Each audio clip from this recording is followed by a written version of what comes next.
Now, Jones is the last Democrat to win statewide office in Alabama. He defeated Roy Moore for a Senate seat in 2017, the same seat he lost to Tuberville in 2020. We talk with Alabama Public Television's Capitol Journal host Todd Stacy about what could happen in what many expect to be a rematch. Tommy Tuberville's likely going to be the Republican nominee, and Tuberville's already beaten Jones once, right, for that Senate seat back in 2020. So they do kind of need it to be a perfect storm. What they're hoping is that the Tuberville residency issues might bubble back up and really become a legal problem for him. Alabama wants their next governor to be someone who lives here, who works here. Maybe even costing him his access to the ballot. Have you lived in the state for 7 years? Do you qualify? What would you say to critics who say your primary residence is in Santa Rosa, not in Austin? There's no problem with that. It's just a lot of people didn't want me to run.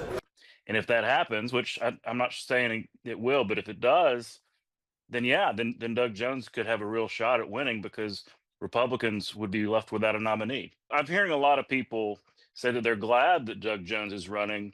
So at least there will be that. At least there will be, some challenge to Tuberville. He's still very likely to win, but he's not going to be a coronation.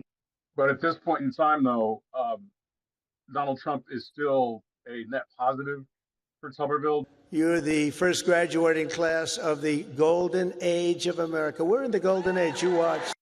Does he still have that much capital with Republicans in this state, in spite of what we hear about possible fractures in the MAGA base? There is fracturing within the MAGA movement, but it's not Trump. That's the one thing that everybody in that movement seems to agree on is Donald Trump. And so he's impervious in many ways to a lot of that. It's been an incredible thing to watch. So yes, having Trump support, as Tuberville will, throughout this campaign helps him.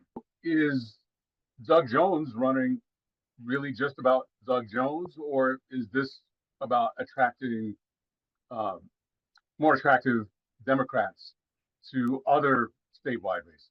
2026 is going to be a big year for Democrats nationwide. The midterms, generally the party out of power gains a lot of seats, has a lot of momentum, and I think you're going to see that nationwide.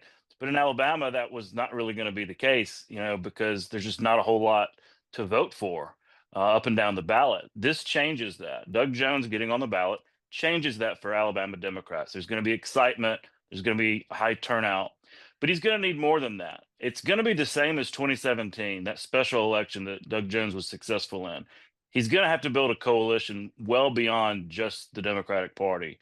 He's going to have to make an appeal to Republicans, maybe some more moderate Republicans who don't love Trump and aren't excited about a Tuberville governorship. He's going to have to find a way to get beyond the Democratic base because there's just not enough voters there. Stacey says he's looking forward to hearing how the candidates will handle issues like the economy and health care access. And keep in mind the window for any other candidates to join the race or any other statewide races is closing.